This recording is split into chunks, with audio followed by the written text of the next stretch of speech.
The following program contains the opinions of the host, guests, and call-in participants. These do not necessarily represent the views of this show's distributors or sponsors. This program may contain obscene, profane, or otherwise objectionable language. Viewer discretion is advised.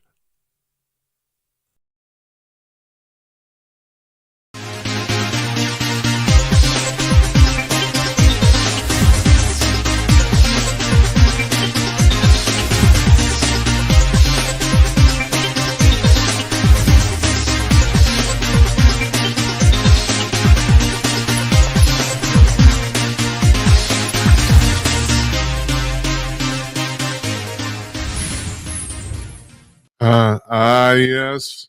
Coming to you cordless, everybody. Greetings from Minneapolis. It's Monday night, September 8th, 2025. I am Jim Peters. Welcome to another edition of Jim Peters at Night. This is episode number 272. Mark your scorecards. Someday there'll be a test. Do we have a show for you tonight, man? We got two guests, fantastic guys. First up, John Mason. He's an entertainment attorney. He's written an autobiography called Crazy Love. And man, I pointed this out at the end of the beginning of the interview here. We taped both these this afternoon. This guy's like kind of like the Forrest Gump of the entertainment business. He's been everywhere at all the right times. He's known everybody. I mean, you hear about he played on one of Frank Sinatra's most famous records. I mean, it just goes on and on and on. It's almost obscene. I mean, he's known everybody. And so, yeah, we're talking to him for the first half. Second half, we got Don Wilkie coming on, and he's written a book called Freedom oh, God, Jim, don't screw this up. It's Freedom Unleashed, right? Is that what it is? No, Freedom Revealed. Oh, my God. Had a great talk with him. He said, and I pointed this out in the interview too. He said that he's saying things I've been saying for a while, but he put them much more eloquently. He said it took him 20 years to come up with the simplicity of explaining this. And basically, his theory, if you want to call it that, is that freedom is not an idea or a right; it's a system, and that you have to put the system in place to ensure that it still exists. And you'll hear about that. They've got a little bit of a gym cast. These are long interviews, so we don't. I don't like to do shows longer than 90 minutes anymore. I don't, because I don't think, really, seriously, you know, God, Joe Rogan, God bless him. You know, these guys deserve the money they're getting. I have to tell you, and I've said this before. You have to understand this.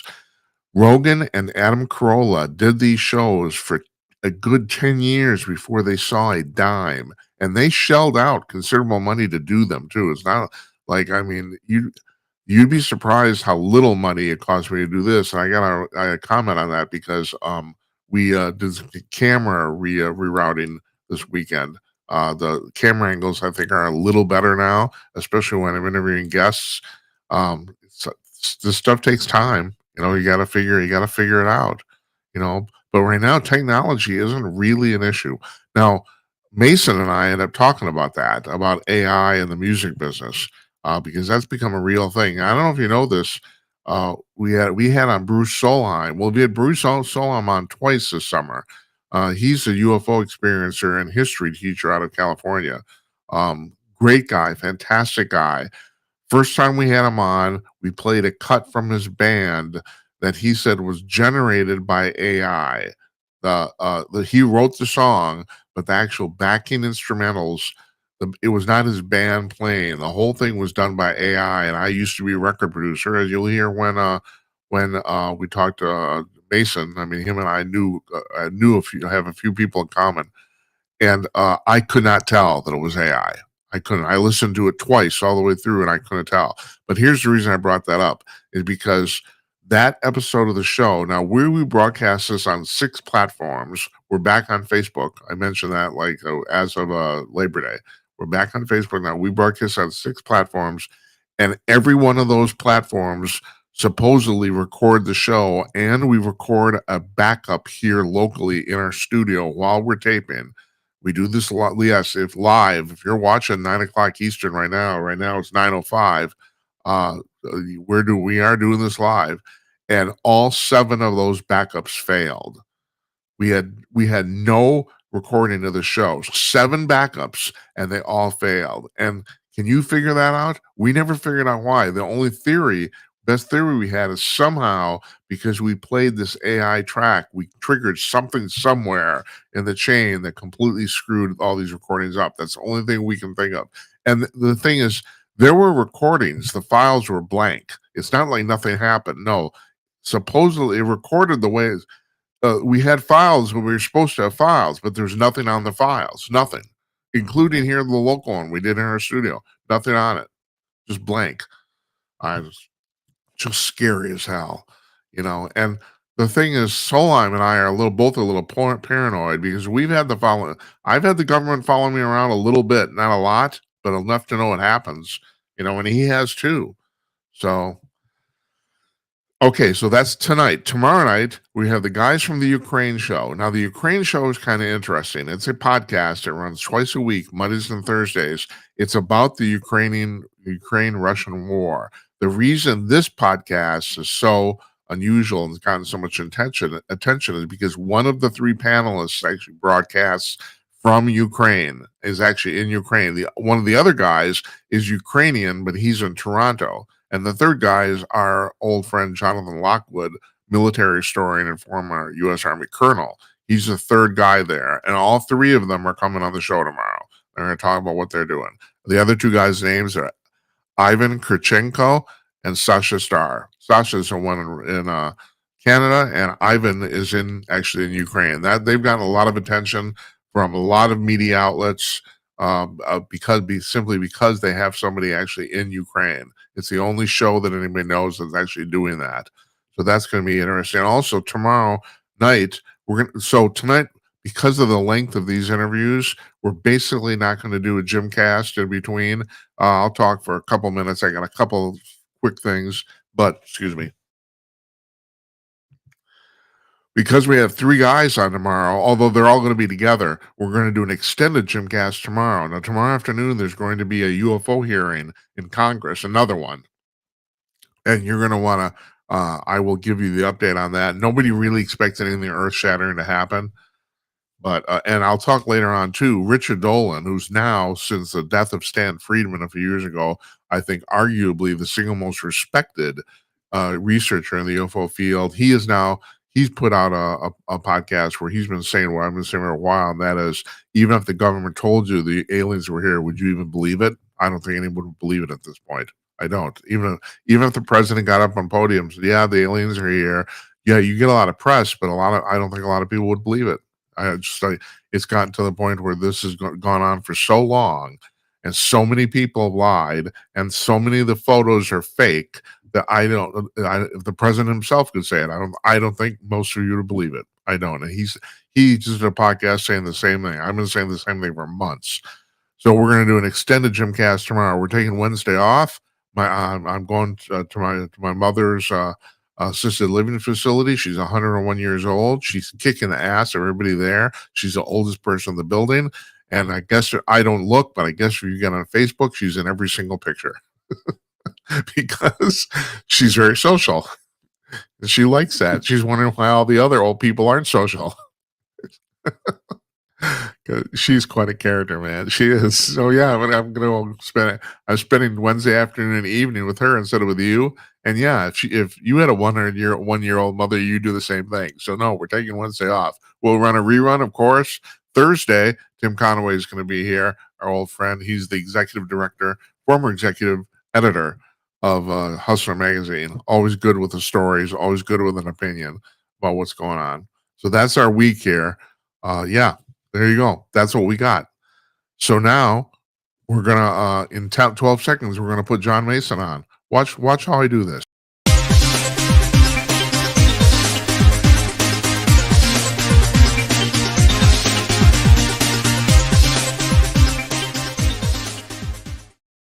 Joining us from his home office in Nashville, Tennessee, John Mason, entertainment attorney extraordinaire.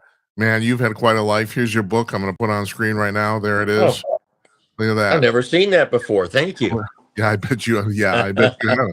Okay, so John, I don't have to tell you that it's almost like you're out of Forrest Gump, you know? It's like you seem to have been in all the right places, all the right times. Yeah. It's really kind of amazing. I mean, I've thought that too. It's that's why I called the book Crazy Lucky. I yeah, have been appearing for decades. Now, this is 54 years I've been doing this career as a lawyer for entertainers, uh-huh. and it's worked out well. It's been fun. Yeah. Yeah, so your father was a butcher, right? Correct. And your mother was a checkout girl at the same market, correct?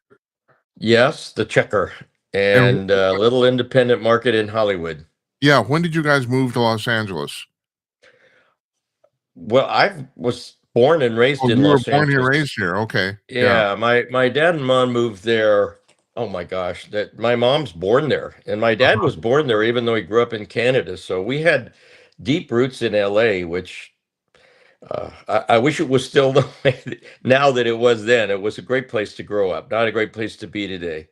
Yeah, well, kind of off topic, but I am really curious. Why'd you move to Nashville after so many years? Man, Jim, it's a long story. We didn't move to Nashville originally. We moved in 1988 to Lake Tahoe, Nevada, and Uh-huh. spent almost 20 years up there in Reno and Lake Tahoe. And then we went back to LA for my oldest young kids to go to Beverly Hills High School. We moved here in 2013 because I had a really, really good practice here that went all the way back to 73. And I mentioned that in the book, talked about it starting here with Eddie Rabbitt and Even Right. Stevens, and then Paul Overstreet and Jim Malloy and David Malloy and Reba McEntire and Crystal Gale. A lot of history in Nashville for me. And then when my youngest of my seven kids decided to go to Belmont, my wife and I were ready to make the move and live here also. Did it have anything to do with the fact that a lot of the music industry has now switched to Nashville, maybe more No, so than 20 years ago? no, not at all. And I don't find in my practice that it's an advantage to be in Nashville other than the time zone. I'm not Uh-huh. in country music as you can see and you can read in the book. I still have clients in country music, but clients like Olivia Newton-John, who's passed, but the estate is my client, and Bob Gaudio and Frankie Valli are not based in Tennessee and are certainly not in country music. Yeah. Oh God, I just forgot what I was going to say, but that's okay because I can do that. You went to school in Berkeley? I went to UC Berkeley to law school, and it was a blast. Yeah, and so this is really interesting. So you decided when you were a kid you wanted to be a singing cowboy, and then you realized you couldn't sing, so you ended up playing the guitar, huh? I did, and I also had a life in horses. I played polo for 32 years, played all over the world. So the horse part and the guitar parts worked out. Uh-huh. Singing, still not my forte. You must have been a pretty good guitarist though, because you had a lot of stuff going on when you were a teenager. I mean, Yes, I was a good guitarist, and my secret was being able to sight read on demand. So I've got to play on hundreds of recording sessions in Los Angeles because they could put the sheet music in front of me and I could read it and play. And better musicians than me, like Glenn Campbell, could play anything they were asked, but they couldn't read a note. right, right. Yeah, and so did you ever play with like what was called the Wrecking Crew? Did you ever end up I doing that? Yeah, I did. I did get to play with the Wrecking Crew, including in a session with Frank Sinatra at Capitol Records. And again, it was only because we had a 60-piece orchestra, and Glenn Campbell couldn't read the guitar charts, and they don't have guitar players in orchestras, so I got to do it. That's not in the book, is it? That you I don't know if it's in the book. I don't think I didn't Uh, see it. I read the whole thing. I didn't see it. yeah, yeah.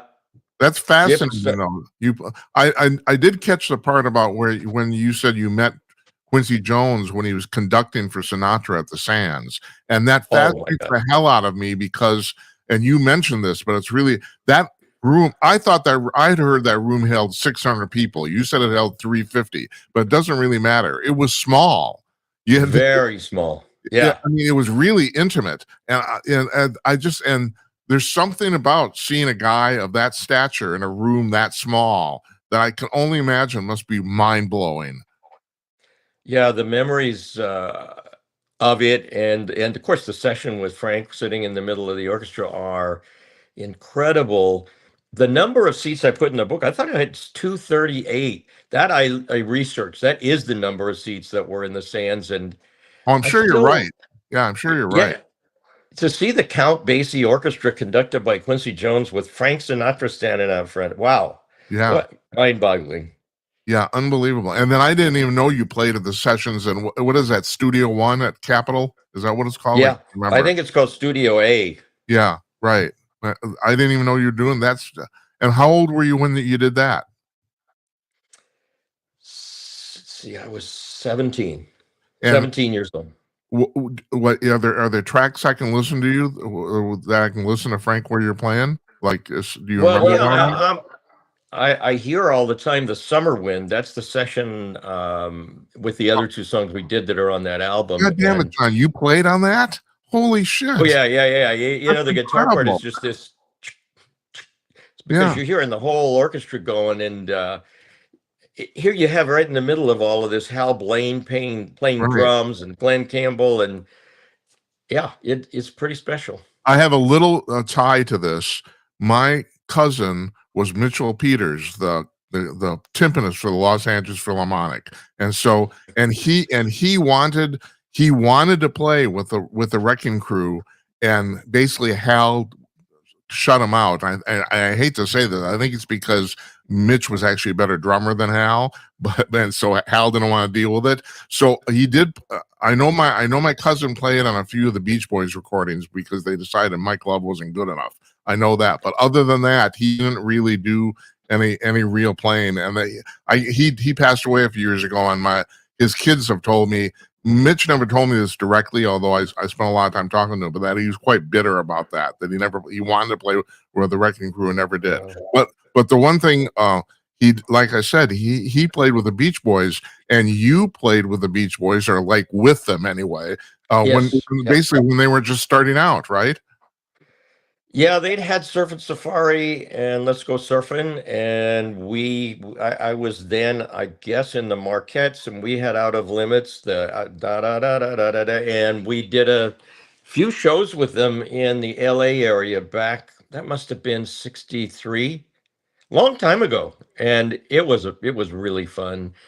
I have vivid memories of those guys coming in their Pendleton shirts and in their Woody unloading. We had no roadies, so everybody had to bring their own instruments in and take them out. And but the sound of the Beach Boys was incredible, absolutely amazing. And Brian, of course, was active in the group then, playing the keyboards. Uh, and it was actually Dennis Wilson, his Brian's brother. Was the drummer. Mike's the singer. Oh, I'm sorry, I got that wrong. That's okay. Yeah, Yeah. well, you might not be attracted to Dennis. He's a little sexy guy. Well, you're very attractive, man. Well, thanks, man, but not like that. And we all had hair back then. You still do. Yeah, yeah. I need a haircut, but yeah, I have hair. I still do. I still do. Well, you ended up representing Brian Wilson, right? I did, and what a wonderful guy. What an interesting story. I was close with Brian from the early '60s until he passed. But in the time that I was his lawyer, Well, hello. call it the Landy era, We and lost. I'm sorry, we lost you there for just a second. What were you saying? oh, in the time I was Brian's lawyer, which was 8 years, it was in the Landy era, Uh-huh. and fascinating. I think about it a lot, even though I have written about it also. Sorry, my phone rang and I just turned it No off so that problem. No doesn't happen problem. again. No problem. Um, I can honestly say that Brian would not have lived without Eugene Landy's intervention. In the 8 years I worked with him, Eugene and his crew kept Brian healthy and happy, but they were completely controlling his mental capacity, and that was difficult. I'm proud that I finally resigned because I had to say to Brian, either Landy goes or I go. I can't be your lawyer if Landy's making your decisions. Um, but Brian was a really, really sweet, sweet person. Everyone knows of him being a musical genius, and certainly he was one of the greatest ever. But I just love the guy. Always did from 1963 playing with him at St. Charles Borromeo Church in North Hollywood.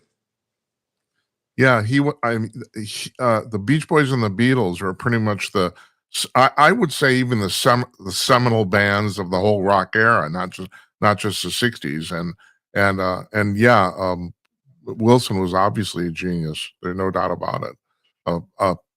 Pet Sounds is a masterpiece, you know. So you can't.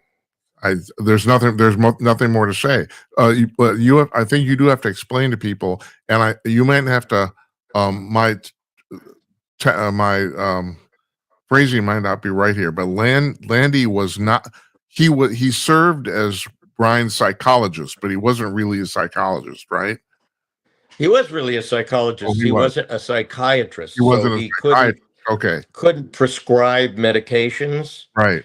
In that regard, he did bring in physicians, psychiatrists, but he effectively told them what to prescribe because he couldn't, you have to write that script. If you're a doctor, the pharmacist, you Mhm. can't just take a call and say, yeah, I'm gonna make that for you. Right. He Right. ultimately was delicensed in California for having had the I guess you'd say the tenacity to make the prescriptions and do it all through like licensed doctors. Mm-hmm. And you worked for Roy Orbison, and he was kind of a tragic figure, wasn't he? He sure was. Another just amazingly wonderful, sweet guy, but really started his career down in Wink, Texas, and had some big, big hits with "Oh Pretty Woman." Moved to Nashville, was a giant star. In fact, it's amazing that 1963, the opening act for Roy Orbison in England was the Beatles. They were the opening act. Yeah. He came back and was riding on a motorcycle, and his wife's riding on a motorcycle, and she was killed by a car wreck. And his sons went to live with her parents, and a year later, their house burned down, and two of the sons died. And I put that in the context of what Roy looked like when I first met him for breakfast in the Beverly Hilton, that pasty white look and the dark glasses and the black clothes. He was a sad, sad guy. And I think, Jim, you've read the book, the story of his marriage to Barbara and how it ended up well. But I went to their house and Barbara was an alcoholic and an agoraphobic. It wasn't easy for Roy, uh, but he made it and he did great. And the last show he ever did, that black and white night that Barbara produced, was one of the most stunning concerts ever done, with Bruce Springsteen and Elvis Costello. And I can't even name all the musicians that were on that session. In that TV show. Amazing stuff. And the traveling Wilburys, who you said Oh, that Roy was totally blown away the fact he was invited to join it, and I believe it. he was. He called me and said, John, you're not going to believe it. George Harrison called and asked me if I'd been in this band with him.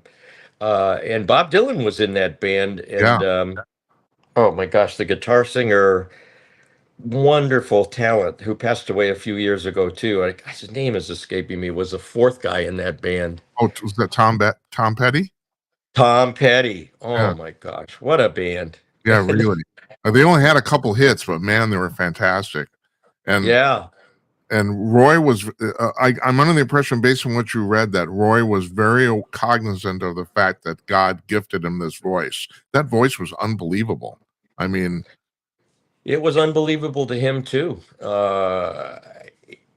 All of his family, his sons and his wife, everybody would just go, this is a gift from God. There is no other voice like that. Maybe yeah. Andrea Bocelli, but in the pop world, you heard Bruce Springsteen say it was the most influential voice, the most influential recordings he ever heard. And he listened to him in his car every day when he was a teenager, trying to figure out how to sound like that. I played this game, bar game with a lot of people. John, I'm going to play with you. Who are the most underrated pop singers of the 20th century? I have my two, male and female. Who would you say? Wow, underrated of the 20th century. Well, I'm going to go with, for female, Olivia Newton-John, who Okay, you know was my client for 50 plus years, and right. uh, I think when Olivia passed, a lot more people recognized her incredible vocal talent. It wasn't the power of Roy Orbison; it was Uh-huh. the interpretation of the songs and the emotional connection that people had with her. On the male side, underappreciated. That's a good point. That's a good choice, though. You're right. It's like I mean, she wasn't a belter, and she didn't, blow people away, but she didn't. Her voice, she connected with people. You're right. Yeah, number one after number one after number one, Yeah. 16 weeks, I think, with physical.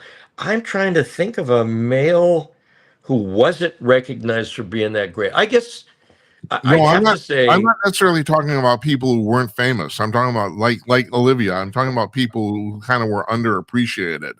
You know, when I said yeah, and yeah. yeah, I'm at a loss on guys because I think it's a lot easier for men to achieve vocal stardom. Okay, so you For know me, what? I'm going to throw Yeah, one out at you please do. because I'm looking behind me and seeing a gold record. Travis Tritt, country, excuse me, country artist, one of the greatest Oh, singers. that's a good choice too. I never thought of I that. when I hear him, I think that is an underappreciated voice. Travis didn't have the crossover hits that Kenny Rogers and Eddie Rabbitt and Reba had. Um, but on the countryside, you'd have. I, I am focusing on my clients because we're talking about the book, Yeah, but that's Randy okay. Travis got all the credit for the greatest voice, which he did have. And Uh-huh. at that same time, my other client, Travis Tritt, to this day, Travis Tritt, if he was singing tonight, would knock you out. I think you just mentioned this in passing, but you represented Conway Twitty too, right? I did. I love Conway Twitty. And Conway probably was as responsible as anybody in my career for my success in country music.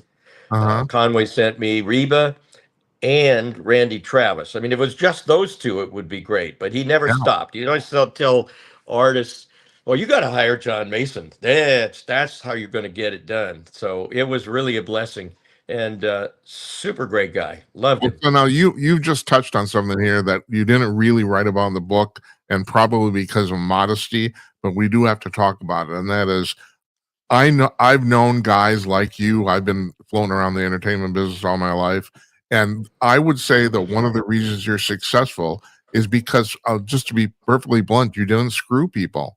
I mean, there's and the reason I mean that sounds like a really blunt way to put it, but the fact of the matter is, I know the music business, and you Yep. write about it. I mean, there's people who are trying to control people and screw people all the time. And it's like once you can build up a trust, man, it's like, it's gold. Well, as long as you continue to live up to the trust that's given to you, Yeah. and too many times what I've seen and what you've seen is people are given the trust and then they betray the trust, and Hmm. it makes life really difficult for the entertainer, for the icon, right? Yeah. But I could I say was too, talking. no, go ahead. Go ahead, Jim. I was I gonna, was talking I was at an event for a celebrity's to benefit a charity that saved a celebrity's son's life.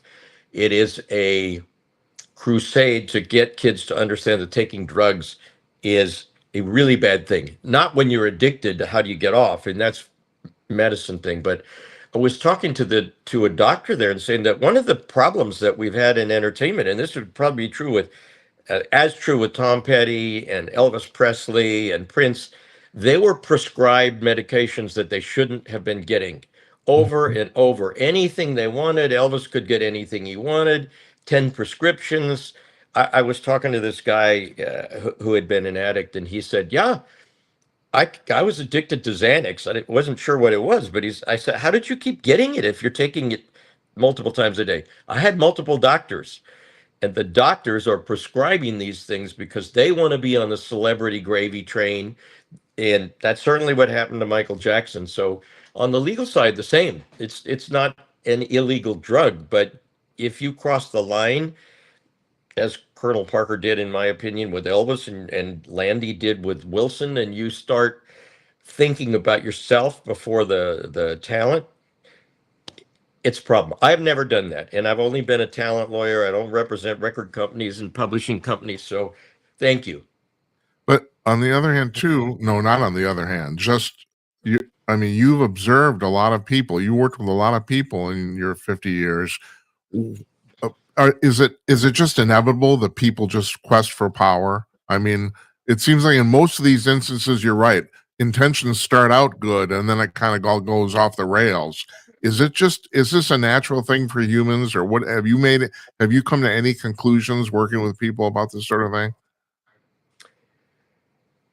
Well, yes, in the sense that I can say to celebrities today, if you have the chance, choose somebody who's been doing it for decades and who has a great reputation.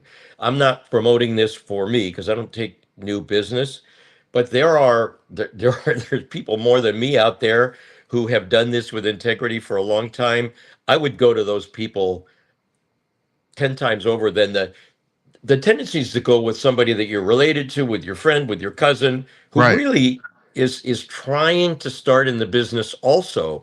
And then when success happens, it is a Pandora's box, like the translator for Shohei Ohtani.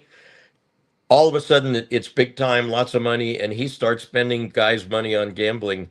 right. That's the untried and untrue person that celebrities rely on, who, given the chance and seeing that that person's going to get all the money and all the fame and I'm not, I'm just going to take my little piece of it. That's a sad part. Yeah. Oh, by the way, my two underrated singers are, well, the male would be Dean Martin, because this is the way I look at Martin. He didn't he Martin did not have the musical chops that Sinatra did, but even Sinatra always said that he had naturally the better voice, and he actually did. But the thing is, Sinatra knew what to do with it, and Martin didn't, kind of, relatively speaking. That's the way I would put that. I don't know. I assume if you knew Frank, you probably knew. Did you know Dean? Yeah, in fact, I'm smiling because Dean was a regular customer at the bar in the restaurant my wife Bianca and I had in Los Angeles Yeah, called and Mason. yeah, I don't. I never put that together. You had Masons. I mean, I knew Yeah. this. I knew this restaurant. I never put that together. That was you. I never did. Till I read your book. One Yeah, of my favorite photos, my personal favorites, is Dean sitting alone at our bar with a martini. Um, he wasn't like Frank with a big crowd of people around him, and he was waiting for his wife that night. My client, Jimmy Bowen, who I mentioned quite a few times in the book, produced Frank and Dean, and he talked about the difference in those guys on the Sinatra channel. Frank was really difficult to work with. Dean was just a prince, just a pleasure. And when I now hear Dean's songs, that's Amore, Everybody Loves Somebody, I think, what a great singer. oh But you God. also have to think Dean Martin started as half of a comedy act. Right. That's Frank right. started as Frank. Yeah. So that I think that diminished people's thoughts about Dean in that time that he had been out of it. And then, the Dean Martin roasts and the whole the sand shows with Frank and his friends.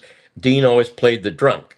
Now, I'm Yeah. not saying he didn't drink because I've already Yeah. told you that he was sitting at the bar having a martini, but he made himself into a caricature in that way.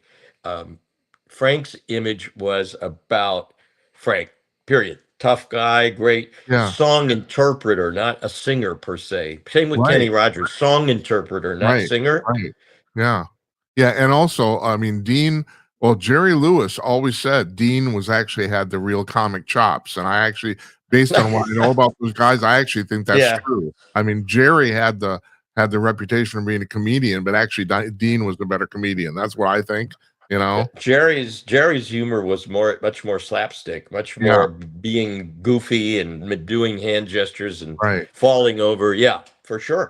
But you played with Frank, and I'll throw this out to you. I think Frank had a reputation for being a pain in the ass because he was so musically demanding. He was basically the first artist that produced himself. Basically, they didn't have credits for those sorts of things at that time. But would Yeah. you agree with that? That he actually produced? He picked the band leaders, he picked the arrangements. He Well, my experience isn't that, Jim. When I got to perform with him, and of course Jimmy Bowen produced him, and I was at sessions with Jimmy. Mhm. He would walk in. This is what he did on the Summer Wind and those sections. We had to be prepared. Yeah. All the musicians, and I'm talking a 60-piece orchestra and the Wrecking Crew and me, and we're sitting there for an hour in terror before Frank would come in the studio. And he did not come in the studio like everybody on the stairs. They had a little separate entrance by the parking lot. Trying to remember, the producer on that session might have been Alex North on the Something Stupid. I'm trying to think of the songs. Jimmy Bowen's producer, Alex North's Hold on, I producer. gotta stop you. You played with Alex North? Yeah. He was the on head. a He was the head composer for what is it, Warner? I can't remember. Yeah. So I Yeah. did some movie sessions with him. Jesus And again, I'm Christ. not claiming any credit as a guitar player other than No. if Alex North called me and he put a piece of, like, here, play this. I got no time to rehearse. You Yeah. just sit down. You're the Forrest Gump of the music business. It's nuts. Alex North was a fantastic composer. I mean, he was. Well, you're the first person that I've ever talked to who knew who he was. So yeah, I mentioned him because it was brilliant in the studio. But the producers, with Frank in particular, they were hiring the musicians. Frank, I don't even think Frank would have known about the Wrecking Crew in the session with 60 players at Capitol, and everybody had said, you got to get it right on the first take because Frank's going to do one take, maybe two, and then he's leaving. So we'd start that first session on the Summer Wind, and I'm thinking, I'm petrified. I was like 16, 17 years old. And the other thing, I have to stop here. You were basically recording this live, right? There was no multi-tracking, right? Right. So you got every orchestra, all these mics, and basically the whole thing, you're recording the whole thing all at once. Absolutely. Yeah. And that's where I was going, because you got, let's say, 70 of us sitting out there recording live. Any single mistake by any one of 70 people, and they stop the track. And right. I was petrified as a kid. That would be me, but it happened to be one of the violin players. And then it was, okay, one more take. And then it went perfect. Nope. Everybody was scared to death, but Frank wasn't involved in anything other than singing that song, and he sang the shit out of it. So I was wrong. I'm wrong, basically, about the fact that he was kind of a producer. Correct. Good. He had producers all the way back, and I mentioned Jimmy Bowen because I love Jimmy Bowen. He's been my client, the longest client I've had, 54 years now with Jimmy Bowen, and Jimmy produced Frank and Dean. Yeah, and so I'll just bring this up too. As far as the woman as the underrated singer, I'd say Cher. Cher had an incredible voice, just an incredible. I mean, she's kind of like a pop. Not necessarily a joke, but she isn't really taken seriously as a singer. But her voice is unbelievable. She has a wonderful voice, really unique to her. Yeah. Part of the problem with Cher may be the more gimmicky kind of recordings where they brought that sound modification in. Yeah. Do you remember the story that I told about working with Sonny and Cher when they were Caesar and Cleo? Yeah. I was 16 years old then. I remember it well. And she came in with it. They were wearing they were Caesar and Cleo, and they wore these loincloths. And I couldn't rehearse. And that's when Sonny said, don't even think about it. Yeah, don't even think about it. Yeah. I believe it. Man. God, Jesus, you know a lot of people. And you worked with Shakira too. You said she was a complete utter pro, huh? She is a pro as a songwriter, a singer, and in business. She was the only artist that I've ever worked with or that would want to go through every line and every word of every contract. And that would mean I fly to Miami and spend, I know everybody's going to think that's not a terrible thing, 8 to 10 hours with Shakira as we went through these. I mean, at the end of the day, we could relax and have dinner, but yeah, perfectionist. Well, John, you do have to. It's work, but still, it's not a bad job. Not a bad job. You're not digging ditches. You're not cutting meat at the supermarket. So Yeah. Oh yeah, my gosh. Yeah, I started that way. I never wanted to go back. yeah, yeah. And so, and then you. Oh, I have a little story to tell you. You worked with Donna Summer, and you mentioned the I fact that she worked with Giorgio Moroder. So when I lived in Los Mhm. Angeles, but I'm going to throw out a name here. You might know. I was represented by Nick Wexler, who went on to produce a zillion movies. Yeah. And so Nick calls me up one day and says, "So Jim, I'm talking to Giorgio Moroder, and his girlfriend wants to take piano lessons. I thought maybe you know somebody." I said, "Yeah, actually I do." So I set Huh. her up, and apparently it worked out quite well. And I never met Giorgio, never met him, but yeah. So that's my little tie to Giorgio. It's like I got his girlfriend piano lessons. That's great. Well, the You thing got I the love big money. about I did it. yeah. Well, somebody's got to do that. That's right. I know. So you segued into that from my dad was a butcher. Her dad was a butcher. So we Oh, started off with this great, common, funny history. uh-huh. Yep. I The, didn't the know that. butcher's kids. Yeah. And she maybe I would say, wouldn't have been successful without meeting Giorgio Moroder and recording and having her career start in Germany. Yeah.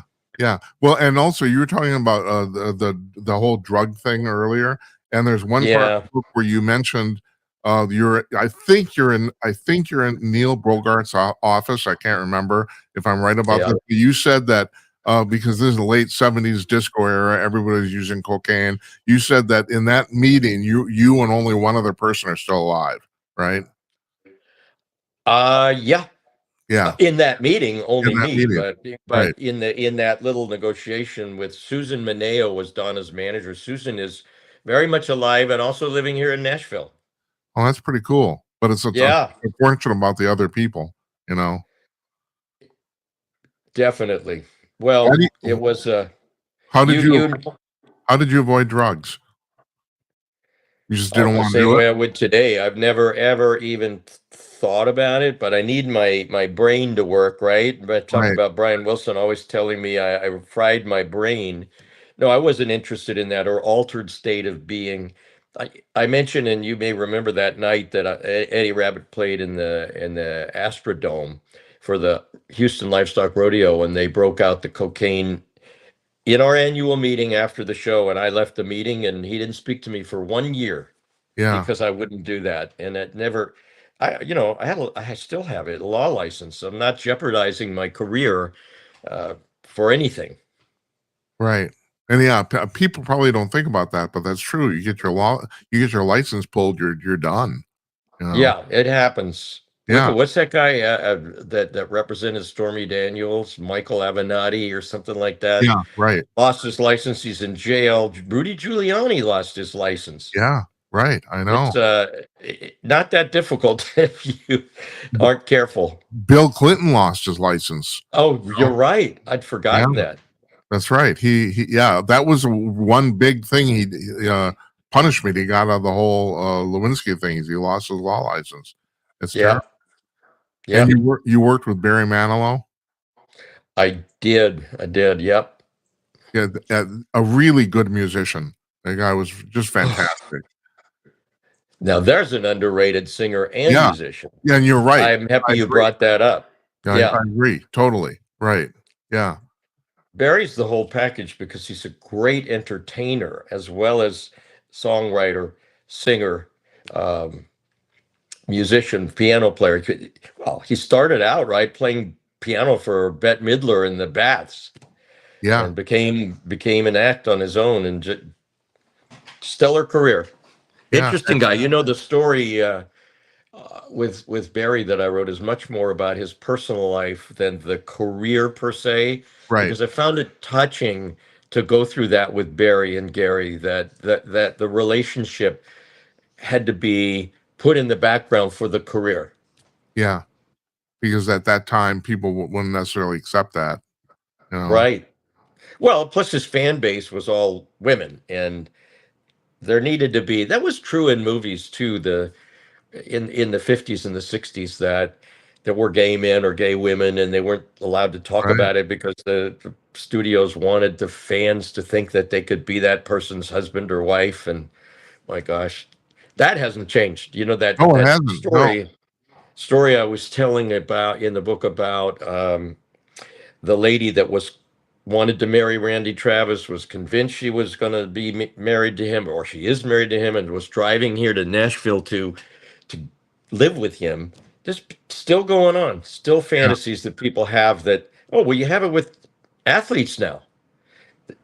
People see them on TV and think that they are having a relationship with them. By the way, Mhm. we're that funny subject. We're sitting there, talking to each other, and this is real, right? Sports and acting, that's not those people's daily life.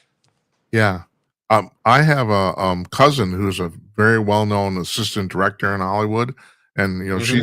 she's told me that and she's worked on a slew of Oscar-nominated movies, but she's told me, she said, Jim, we have this acting thing down to or directing thing down to such a science now. We could pull somebody off the street at random, and as long as they're sane enough to follow instructions, she said, we can make them look like an acting genius on the screen. And I know she's right.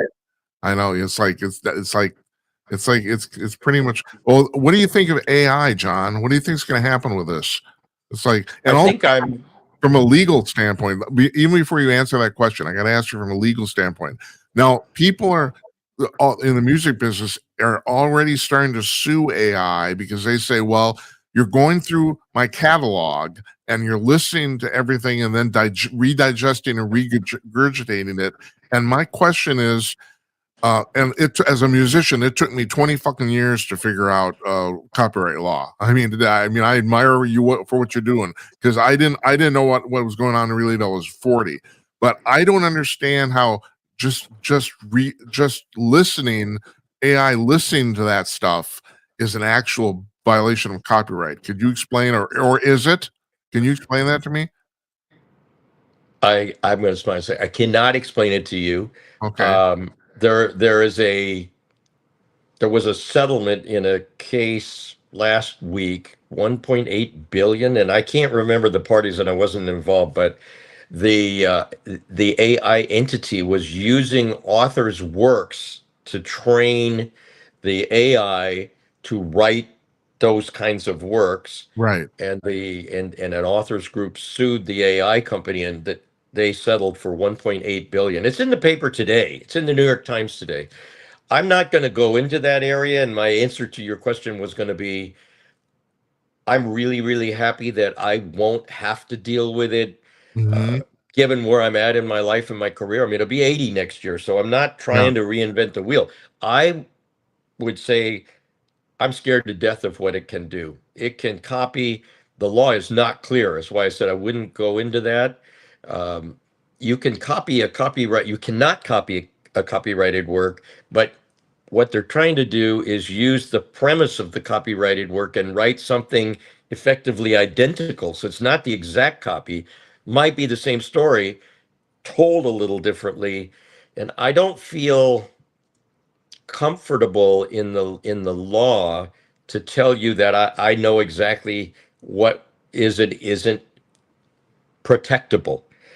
I'm going to stick with my career, which is we feel copyright is inviolate, right? We have a copyright.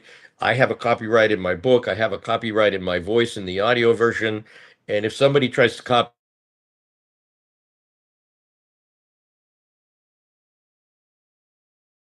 with a robot, is a scary thing. If it happened to one of my clients, and it hasn't yet, uh, I'd go after him big time. Uh-huh. Yeah, and so what was the question I was gonna ask before that? I actually interrupted myself. I don't know. You got You on the AI, and it's my least favorite subject because I'm not I'm intentionally not getting into it as a lawyer, and you've again my 55 years speaks for itself, and I'm just love talking about in any of those people, anything. A lot of people ask me about book two. I mean, and book two could be I chose people that I had that intimate and close a relationship with it. I could talk about them that way, but I could write about, Travis Tritt or ABBA or Yeah. all kinds of people that I worked really, really closely with. A lot of them are back here. Randy is there. Gloria Stefan is in the book. But As far as I know, you didn't mention ABBA at all, I don't think. no, I didn't, because I represented ABBA from the beginning of their career to the dissolution of the band. But I met them many times. I set up everything, did all their record deals and publishing deals, but I didn't have the relationship with them that I'm smiling now, because the 50-year relationship with Quincy Jones or with Olivia, I can laugh, I can smile. We had a lot of fun times. I went to a dinner with ABBA in Stockholm, which is one of my favorites. And it's in the winter. It never gets light. People Yeah. in Europe in particular, dinner starts at 10. We don't get out till 4 or 5 in the morning. And it's dark when you go in. It's dark when you get Uh-huh. out. A lot of vodka served, and the crown prince king of Sweden comes to the table. Very really out there stuff, but it wasn't my daily thing, right? Right. It really happened. Yeah. Benny and There was a Joan, record. they There's were a around. record I played on called This Actually Happened, and I think Alex North produced that record, but that actually happened. So there's a lot of funny things that actually happened that I didn't write about, because I just wanted to go with people that I could make. My goal was to allow the reader, to make the reader feel a part of the relationship, to feel like they're in the room, to know what was going on, to know what daily sitting with Michael Jackson was like. Here's Michael with his headphones, and yes, Mr. Mason. Oh, sorry. Funny stuff. And then when you read the stories, they flow along, right? Like Gloria's Yeah. story with Gloria Stefan, with the meteoric rise in her career, but starting out in her parents' garage when I went for the meeting in the garage, and then the huge bus accident and thinking she could never perform again, and then writing Coming Out of the Dark. Really, really fun stuff. I feel like I'm plugging the book, but I am. No, there's nothing wrong with plugging the book. That's where we're talking to you. I mean, I talk to Yeah. you anyway, but nothing wrong with that. Well, the other thing about the Estevans is that, uh, based on what you said, other than the fact maybe the houses got a little bit bigger, they never changed. You know, Well, they never changed. The house has definitely changed. yeah, the houses changed, but it was a kind of a family affair, and I've never met them, but I've heard the buzz I've always heard is what you said about Emilio, and he is a very very astute businessman.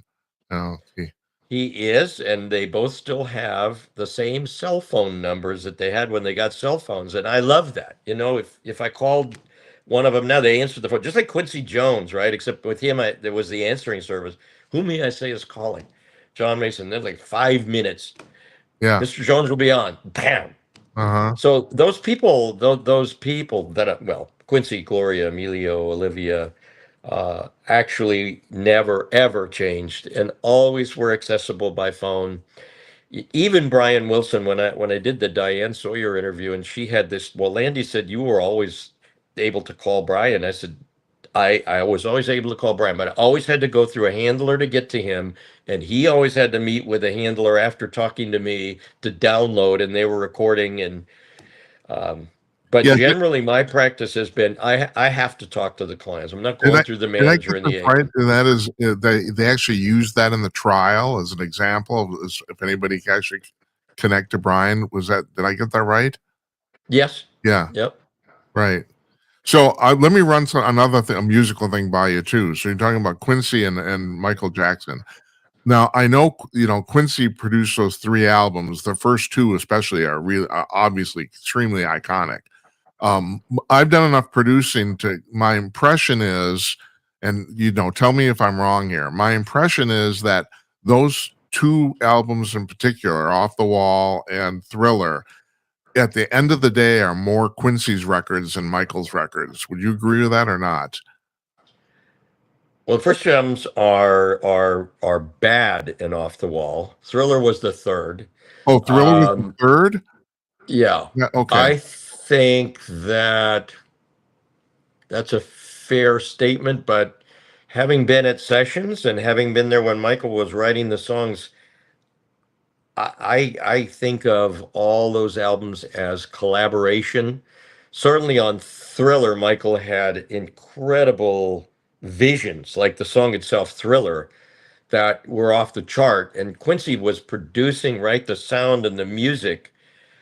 So probably on Bad and Off the Wall, they were more collaborative. I don't know. Honestly, and this when I talk about Michael in the book, Michael was always a genius musically, and whatever happened with him personally and mentally in those that early time that I was involved, it was all Michael with Quincy putting it together. That was my impression. Uh-huh. But Michael didn't actually write the majority of those songs, though, did he? Am I wrong about that? I know he wrote "Beat It." I know that, and he wrote "Billie Jean." But am I I wrong don't. about this? Well, I think so. I think so because if I had the albums up around me, we could look. But my recollection is he wrote all of them. Oh, okay, all right. I don't know of any song that Michael had as a hit that he didn't write. And that's not to say there weren't other writers, but primarily Michael. And as I said in the book, and I'm sitting there with him 3, 4 times a week with his headsets, and he's writing and listening to all those songs. So I don't know of any songs he got from somebody else. You know, when Quincy would produce, say, the Brothers Johnson or Patty Austin or James Ingram, um, he would bring them songs like Strawberry Letter 23 with the Brothers Johnson. I don't think he did that with Michael. Huh. I've been wrong before, you know. I was wrong once in 1972. I remember. Oh man, I'm sure I'm wrong virtually 10 times a day, but No, I won't admit it right now. no. All right, let's end with this because this is the last chapter in your book, and I think Yeah. Olivia Newton-John was maybe the most important relationship to you of all these people. I don't know. Is that fair to say? I got that impression anyway, reading, you know. Well, yes, I feel like I'm not going to answer yes. I am going to answer Yeah. yes, but I loved Olivia. She was like my sister. We called ourselves sister and brother. Um, we did a million great things together, as you read in the book. You know, from Grease and Physical, and I honestly love you, and all the shows and the concerts and TV shows. And we had a mutual trust for from 1973 to 2023 that just I can't compare it to anything. Even though I've had that with people, she and I started in the very beginning of our careers and lives and stayed together. Neither of us changed. And her daughter is now my client, Chloe. I say to Chloe, you know, I have to mumble. I've never met anybody like Olivia Newton-John. And I had trouble in the audiobook reading the end of the chapter because it's so emotional for me. So the answer would be yes, but it was a long yes. My Yeah. son always says to make a short story long. That's what I just did. I think we do need to actually emphasize too. You knew a lot of these people for a long, long time. Long time. Yeah. Yeah. You did 48 years with Olivia, right? 50. 50, and maybe longer. 73 to 23. Yeah. Well, Brian, yeah. Well, Brian, I met Brian, gosh, 61 or 62. Yeah. Carl, I mentioned this in the book. Carl Wilson was the same year as me in high school. I went to North Hollywood High School and he went to Hollywood Professional School. So we saw each other a lot, and I could go over to the house and see Brian. So yeah, I knew Brian and Mike and Al and Carl. And I mean, Carl, obviously, Dennis, I was going to say pretty well that long time. And Quincy Jones, right? Long time. The thing that struck me about Olivia is that, especially with Grease and Physical, it seems like she and or maybe you prodding her and some of the other associates, she was constantly kind of pushing her own envelope. You know, she didn't want to do Grease, and then she didn't want to do Physical, and people are saying, no, you got to do this. Is that correct? I get the right impression there? Well, she wanted to do Grease. I was one of the people that said you shouldn't do Grease. You're too old. But she and John Travolta were really close, and he he was already a big star from Saturday Night Fever, and he really, really wanted Olivia. And she called me to tell me that she really thought this was such a great movie, and I should buy stock in Paramount. And I said, Olivia, it can't be. You're like 27 years old. And you're playing a teenager. How's that going to play? Yeah, and I tell that story in the book.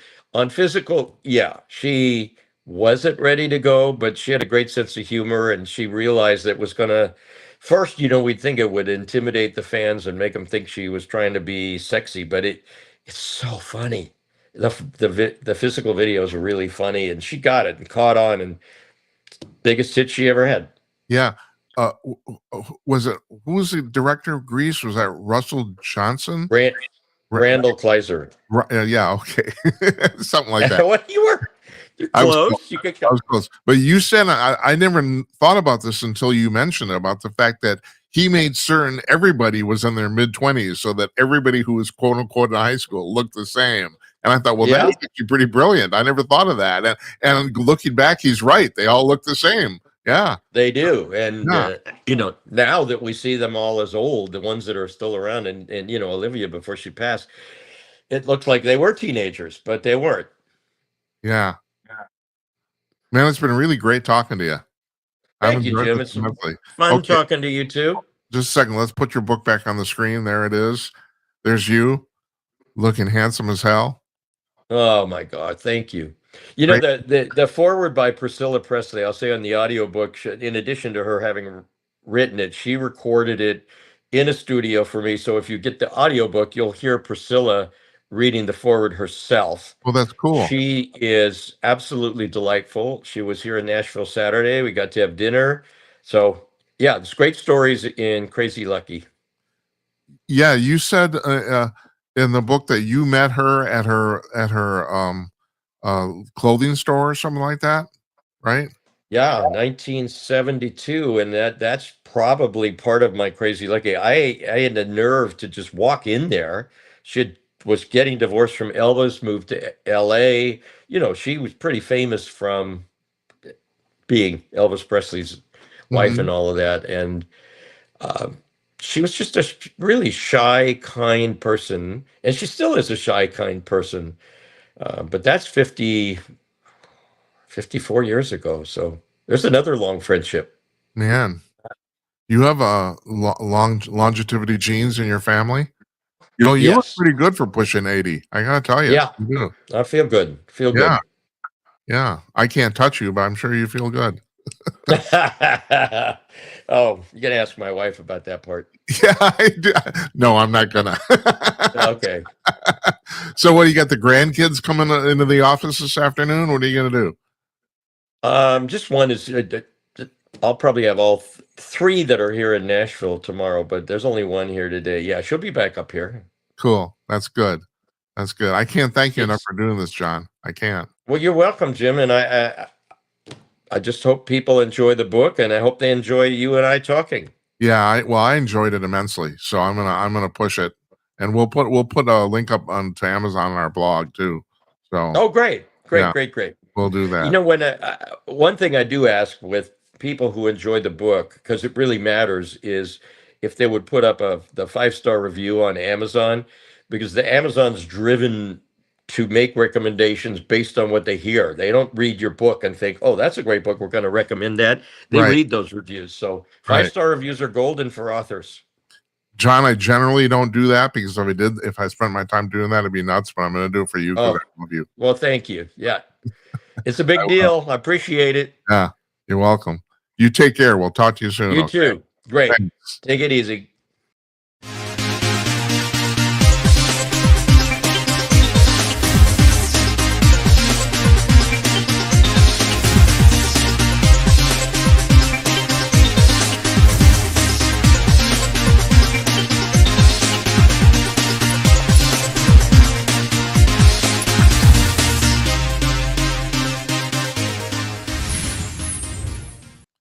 John Mason, man, what a life, huh?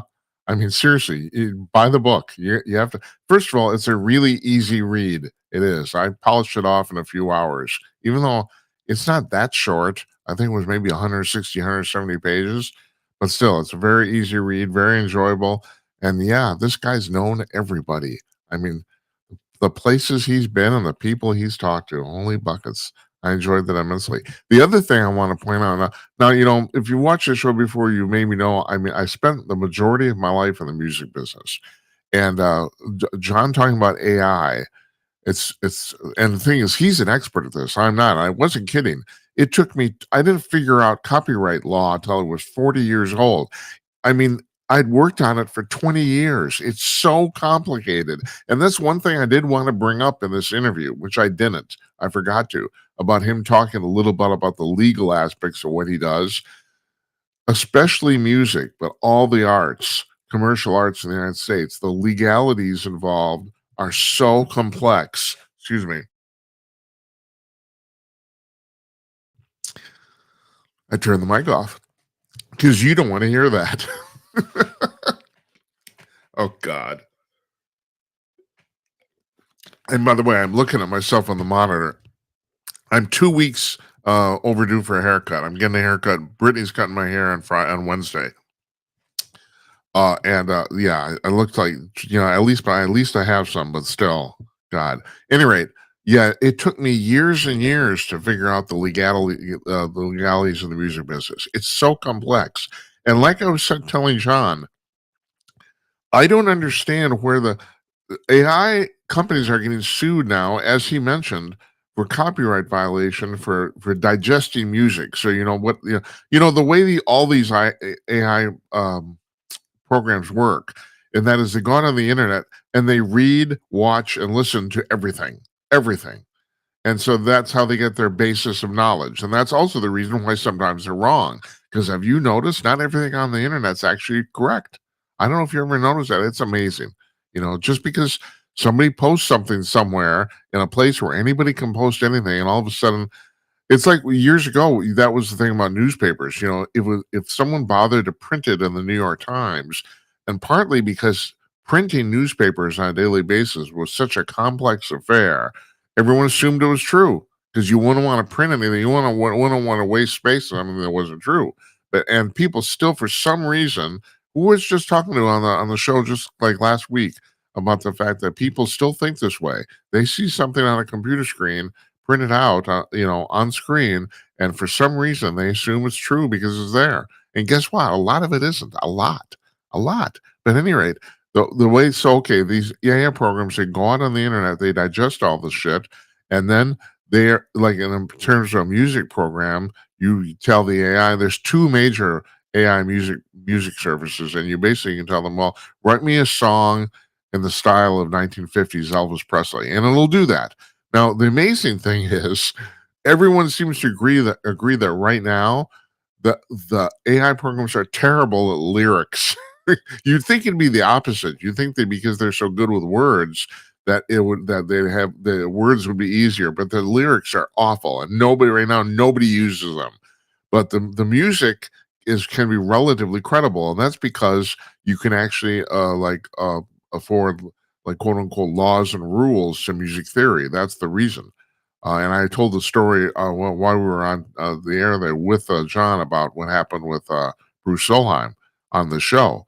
But uh, I don't understand how digesting all that music and then regurgitating something that's similar is a violation of copyright. I don't understand that because I was under the impression copyright was supposed to be more or less exact. In other words, it didn't matter if you did something similar. Now, this is not necessarily true in literary arts because in literary arts, it's really easy to write something that's, similar, but pretty much the same as um, another piece of literary work. But in music, I was always under the impression that copyright it had to be more or less exact. But I don't know. It's like it's going to be really really complicated. People are going to have to figure this out, and it'll be interesting to see what happens. All right, we got Don Hinkle coming out in just a second, but I got a couple of things I want to comment on here. One is okay. There were 57 people shot in Chicago this weekend, and 7 died. And we are there. The clip is about 7 people are pretty much dying roughly every weekend in Chicago from murder. It's within a course of 2 or 3 days. It varies week to week, 9, 6, 7, but it looks like 7 is kind of the average. And so, and I have to be blunt with you. If you watch the show, I'm a Trump fan. I am generally, but the idea of sending troops in American cities does kind of frighten me. It really does. We've never done this before, and it does.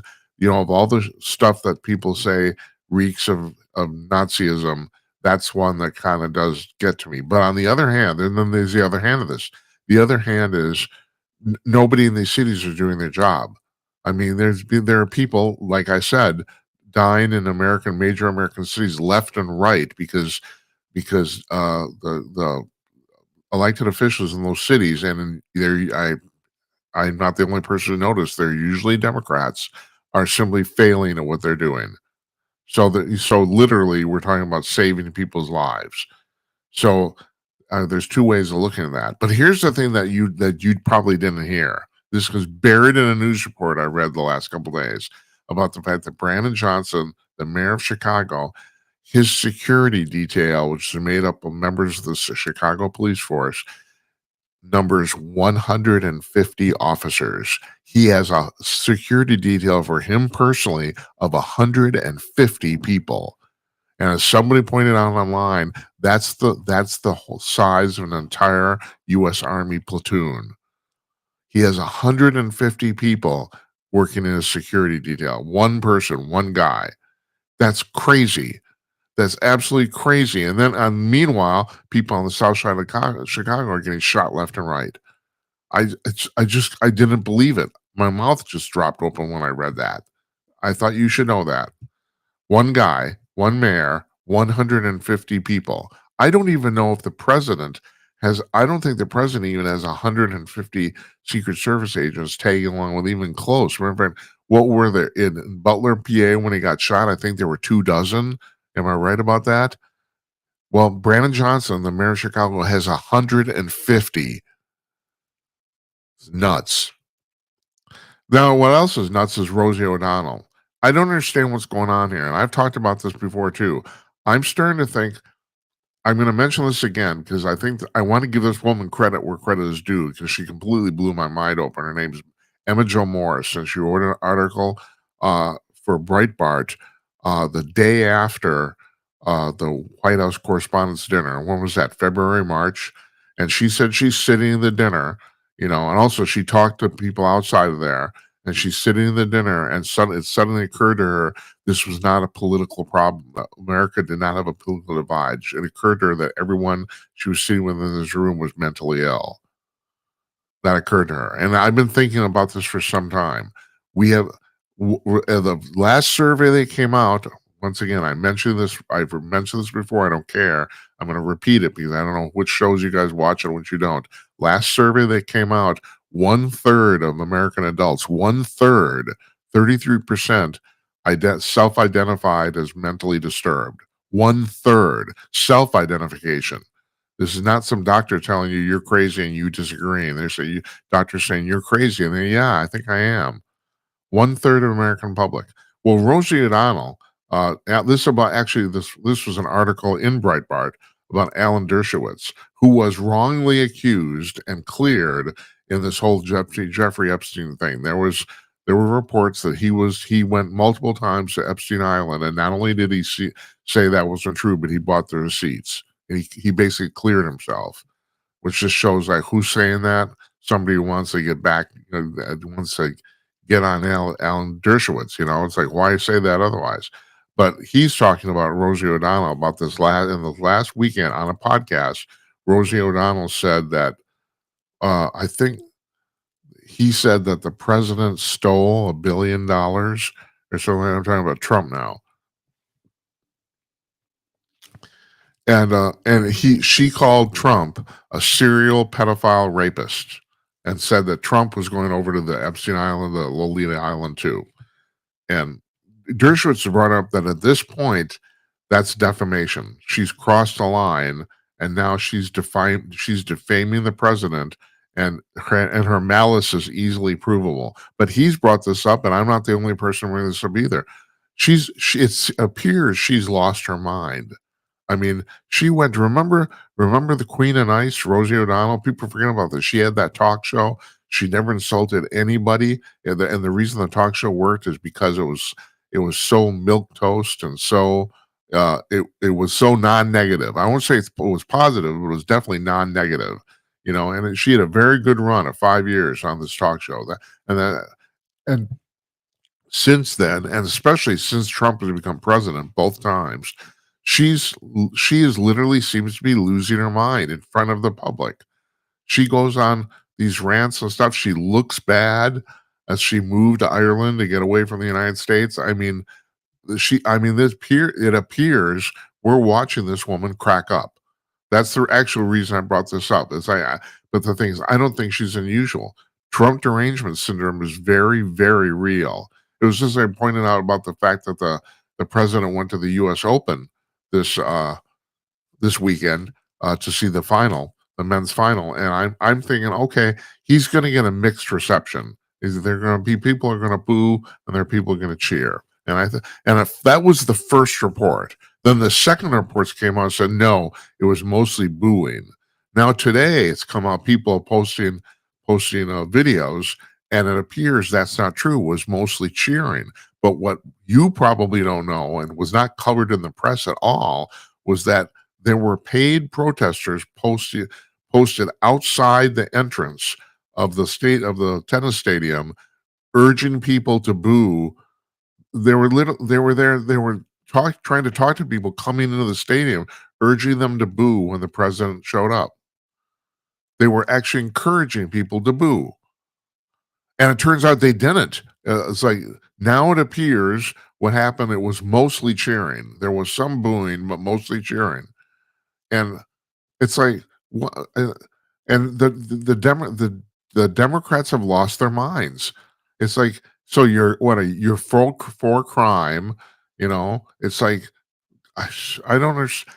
This makes no sense to me at all. And the thing is, I'm a former liberal, and I'm not the only person who said this. We need a strong two-party system in the United States for checks and balances, because I can assure you, if the Democratic Party somehow went away, the Republicans would go just as nuts. They would too. It's like everybody wants power.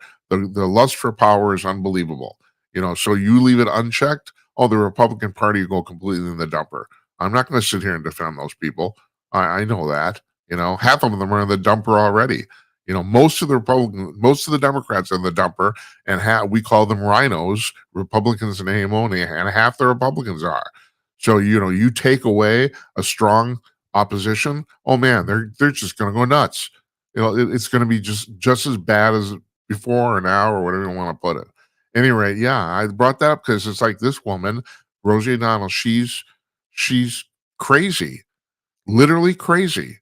It has nothing to do with politics, and it has everything to do with her. She needs help. It's like, this is going on too far. So finally here, yeah, I was going to do this for a few minutes. I'm just, you can't take me anywhere. Tomorrow, UFO hearings on Capitol Hill. Paulina Luna is going to be in charge of that. We're going to tomorrow night. We got the Ukraine show guys on, but there's three of them, but we're counting them as one guest. So we're only having one guest on tomorrow night, and I will follow those hearings, and we'll talk about them afterwards. Nobody expects anything of any substance to get done at this point. They don't. Luna's been saying, her and Eric Burleson, the Tennessee congressman, have been talking about all this. They've come out and said, Luna's come out point blank and said she's seen pictures of alien spacecraft, photos. But, no one, that's not considered official. And like I was saying at the top of the show, Richard Dolan, the UFO researcher, is now saying the same thing I've been saying for months. And that is, even if they came out straight out and in hearings and said, we know the extraterrestrials are here, even if the president did it, nobody would believe it. That's what I think too. And that may be their point too. That may be what they're trying to do. Okay. So now we got, Don Wilkie's coming on. His book is called Freedom Revealed, A Simple, Elegant System. And we'll see him in 12 seconds.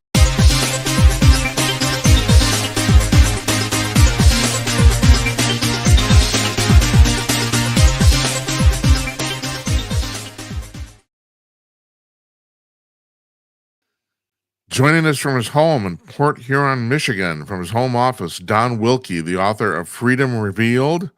Don, nice to have you here. Glad you're Pleasure to joining be us, here. and especially because I tell you, I think your book is the topic of your book is really prescient. So I got a lot of questions here. Well, first of all, okay, so you basically say that. Oh, the subtitle of your book is A System, Elegant System. Do you want to just quickly explain what the system is? Sure. Uh, Everybody for 200 years or longer, maybe going back to Plato, has always looked at freedom as a philosophy. What I discovered by reading Benjamin Franklin was freedom is a mechanical system. And if this country is to exist, is to continue to survive, we have to understand how the mechanical system of freedom works, and we have to keep it. Franklin so presciently said at the end of the Constitutional Convention, if you can keep it. Yeah. Well, my goal is to keep it. Yeah. Now, the other thing is in your publicity materials, and I really had to pull this out because I'm kind of a physics nerd. You also listed as one of your mentors, Richard Feynman, the physicist. Oh, And yeah. so how does that come into the play? You know? Well, both men were incredibly brilliant, and both men had the knack, the talent, if you will, of being able to relate to anybody. You'd Yeah. think people this smart, this brilliant, would be in their own little stratosphere, but Franklin and Feynman could talk to anybody. And Feynman always stressed the fact that things need to be simple. If you can't explain something simply, you don't understand it. And one of his statements was, nature has no business being so darn simple. And freedom is so darn simple. Yeah. Feynman was quite a character. I mean, he coming up with unbelievably brilliant concepts, and you're right. And he had no problem. I mean, for lack of a better term, he had no problem talking down to the plebes. He didn't, no problem at all. You know? Yeah. Another famous statement by Feynman that I've always liked. He was giving a lecture in New Zealand, and he says, "I'm going to tell you how the world works today." He says, "If you don't like it, go somewhere else." I had to read little biographical information to mention this, and I came up with his last words, and they are, "I hate to die twice." It's so boring. Yeah, can you imagine? Okay, so the thing is, now this is really cool. You have basically come up with the concept of the marketplace versus government, and I'm going to put words in your mouth here, but I'd like you to elaborate. And basically, that comes down to the mechanical versus the philosophical. Do you want to elaborate on that? Yeah, and I'll tell you how I started. I said, question is, where do you start? And Yeah. so I looked Well, hold at, it. First of all, where did you even get the idea to write this book? What prompted you to do that? I was a businessman in Detroit, and I realized after a while the government was my biggest competitor. The government No. was my biggest problem. You know, Really? it was awful. Shocking. And I said, this is not how it's supposed to be, which of course begs the question, how is it supposed to be? Yeah. And I had no idea where I was going. I found Franklin, thank God, and then I found Feynman. This has been a 20-year project, but it sounds so simple now. You think, well, it could only have taken a couple hours. No, it's taken 20 years to get it all together. But the point is, I started with nature, where we all come from. And there's an old environmental maxim, there is no waste in nature. Well, the natural question is, if there is no waste in nature, what drives it out? And the answer, of course, is competition. Competition drives waste out of nature. Now, what people have done for years is they look at competition and they look at waste, but they never look at them together. Mm-hmm. And what I realized from help, I always mention that I had help getting this, is that they're connected like a seesaw. Picture competition on one side and waste on the other. As competition goes up, waste goes down. As competition goes down, waste goes up. And you'll find that's true in everything. If you're competing in your normal life, as you compete harder, you eliminate more waste. And this is, you might go to a modern example like the Toyota system. The Toyota system's whole modus operandi is eliminate waste. That's what we are here for, to eliminate waste. So those are two principles of how nature works. Now, the other principle of how nature works is everything moves to ease. Now, I know that sounds ridiculously simple, but think of a national park. You always see the sign that says, do not feed the animals. Why do you see that sign? Because if you feed the animals, they'll stop feeding themselves. Well, that's nature. That is how nature works. Competition, eliminating waste, and everything moving to ease. We always look for the easiest path.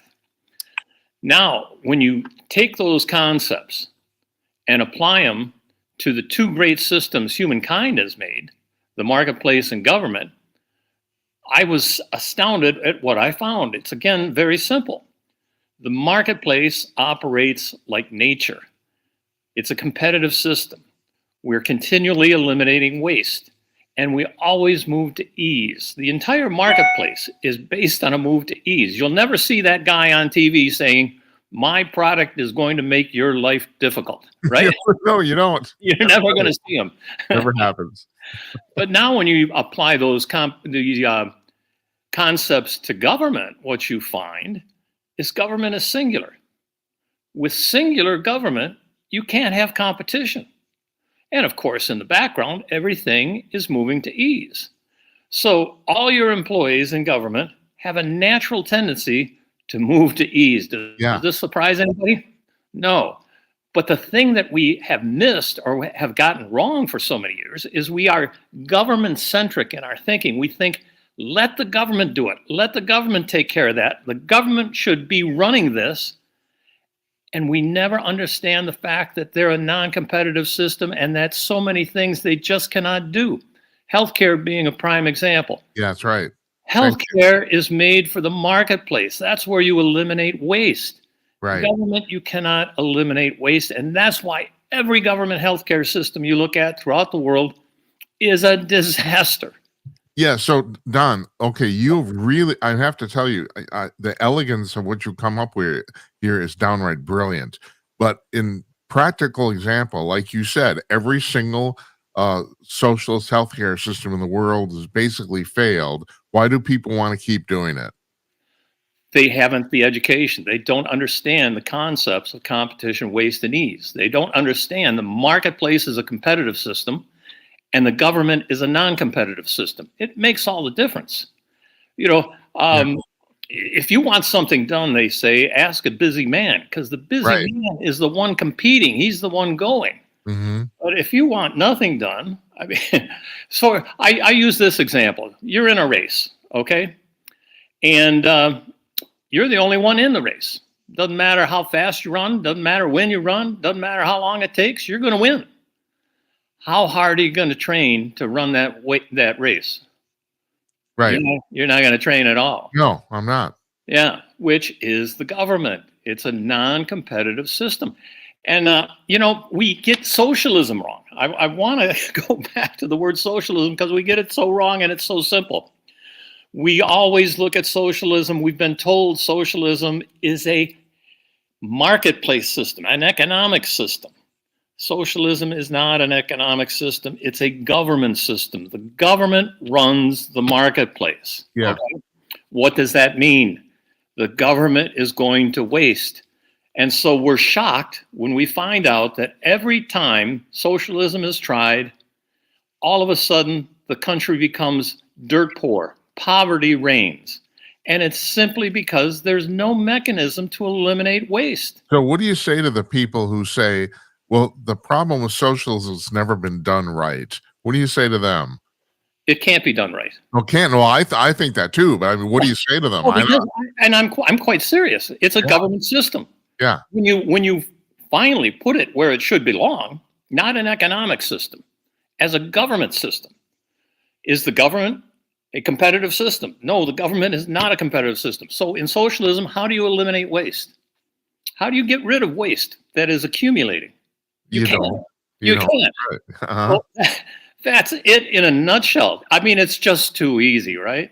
Yeah. So Don, I've been saying for some time, you've basically said a philosophy I've had for a while, but you've done it much more elegantly and much more thought out about the fact that to me, the whole thing, the whole world revolves around competition. One of the things we have in the United States here that's relatively unique is we have 50 states that have their own relatively quasi sovereign governments. Now, the interesting thing about that is those states actually and the cities within actually do compete with each other, and that actually makes our form of government more robust. I've always said that the problem with everyone wants this globalist government, this one world government, it won't work because you're right. There's no competition.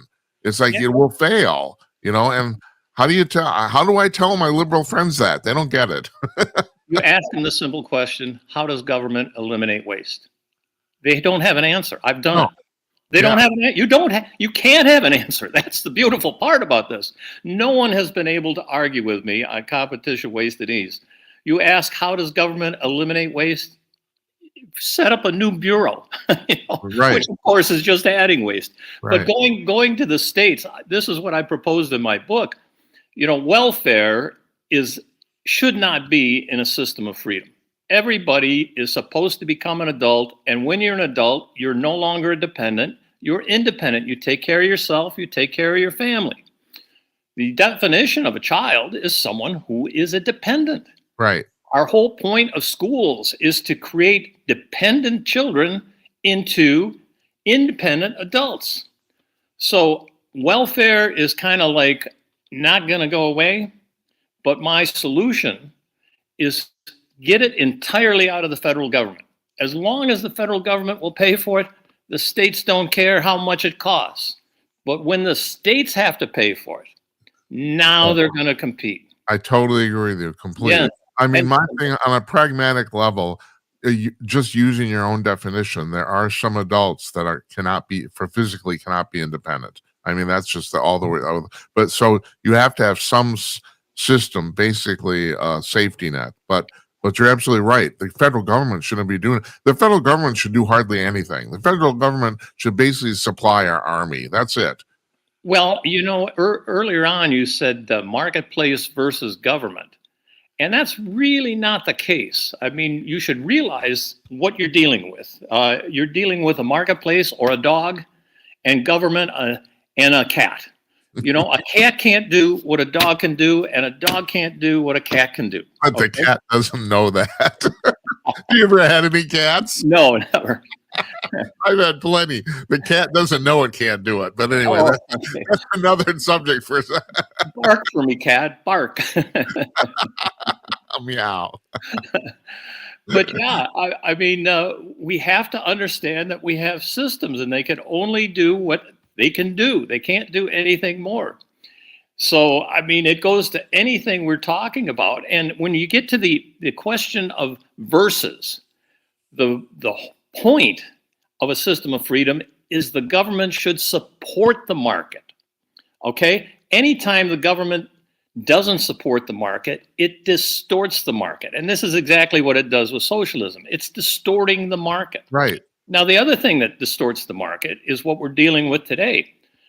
Anarchy. Okay? Anarchy is no law.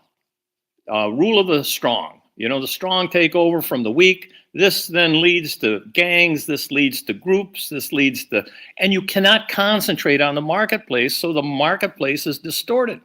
Now, what's the difference in anarchy and a system where you have a governor, you have a mayor, you have a city council, but they don't enforce the laws? It's the same thing, right? Absolutely.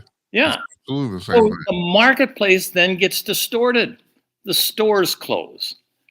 The businesses leave. I'm a refugee from the city of Detroit. I had a business in Detroit and I had to leave. And this is really an important subject that I think everybody should be talking about.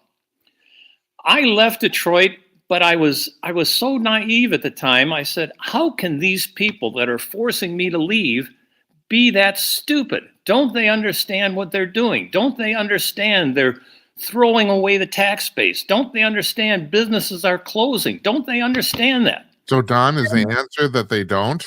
No, the answer is they do. They're not Oh, stupid. yeah. They're not that stupid. And what they did with Detroit is they destroyed it. Detroit was the industrial marketplace Yeah. of the world. And they forced the businesses out because we just couldn't afford to do business in Detroit. Okay, so why are they trying to destroy it? Well, they like voters, right? Yeah. And when you don't have stores, when you don't have taxes, when you don't have income, when you don't have availability of employment, you become dependent. And when you become dependent, you look to the government to take care of you. And when the government's taking care of you, are you going to vote against them? No. Right. You're going to vote for them.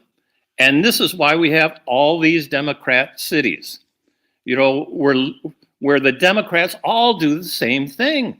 They let the criminals go back on the street. They give people break after break after break. They don't enforce any of the laws. And people always think that they want what is in their own best interest. And right now, the people in the inner cities think getting welfare is in their own best interest. I saw a guy on video the other day. He was in San Francisco, and he says, you know, I'm being paid for the government, by the government, to be homeless. He says, I get $650 a month, plus I get my food stamps. He says, why would I do anything else? Right. Why would you? People understand what is in their own best interest, and they do it. Now, this is distorting the marketplace. The government is distorting the marketplace. Another example, a host was just talking about, a woman had 8 children, and each child was getting payments from the government. And I said, all she's doing is taking place, working in the marketplace. She sees an opportunity and she takes it. She feels, or she realizes, that the more kids I have, the more money I make. And Right. that's her system for making money. But once again, the government has distorted the marketplace. This is not how the marketplace is supposed to work. Right. And I have to tell you, Don, I'm embarrassed to say it. I have people in my extended family doing that very thing. They're basically financial baby machines. You Yeah. know? Everybody knows people who have cheated the system. I've got friends who work under the table. I've had, you know, stories of people get their money and they buy drugs so they can sell the drugs. You know, I mean, it's So, Don, do you think that this is exaggerated at this point because America is too awash with money? I mean, people figure it out. There's a certain percentage of the populace, and maybe about half, that's totally figured out what you're talking about. And some people in America are getting really, really. Oh, hold on, Don, come back.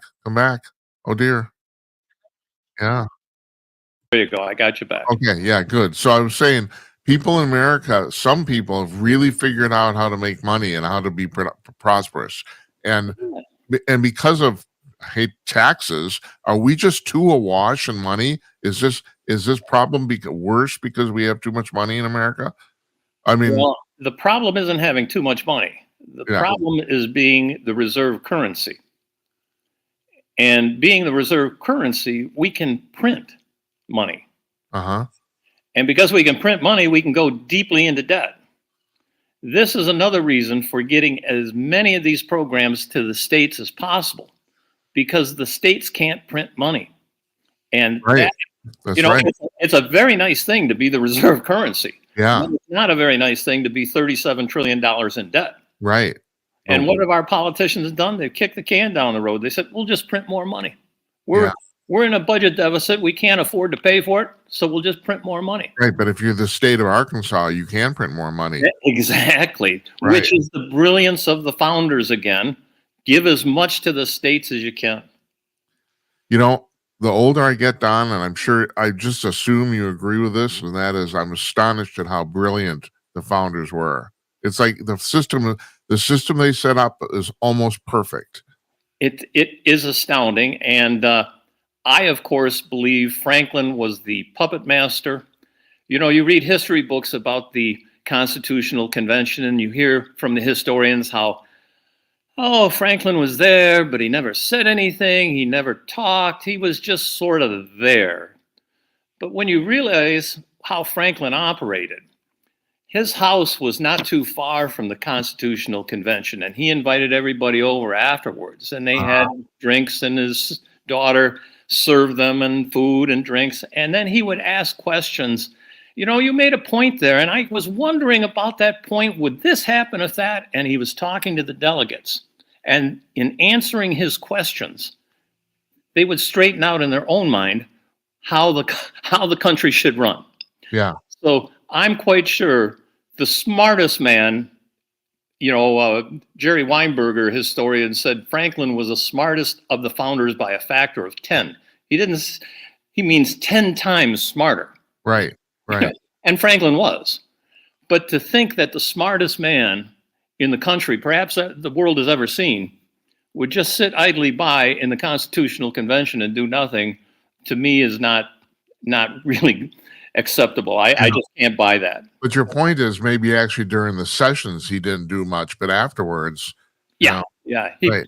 They call it, I forget the exact term, but paving the ground, making it so when they go in, they understand what they're really doing, and then they can argue for the point the right way. And that was Franklin's art. He knew how to do that better than anybody. I mean, he had just come back from France where he convinced the king to support us against the other king. Think about that. I know.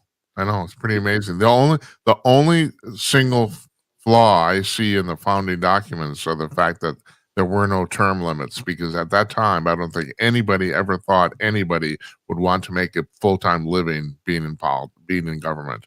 Yeah. And, for a minor mistake like that, you're going to make a mistake. Of course.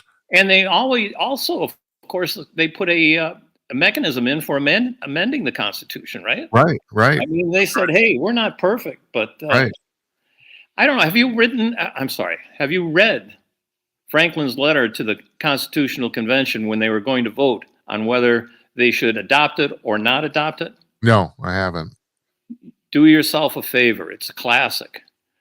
Franklin, he cajoled them.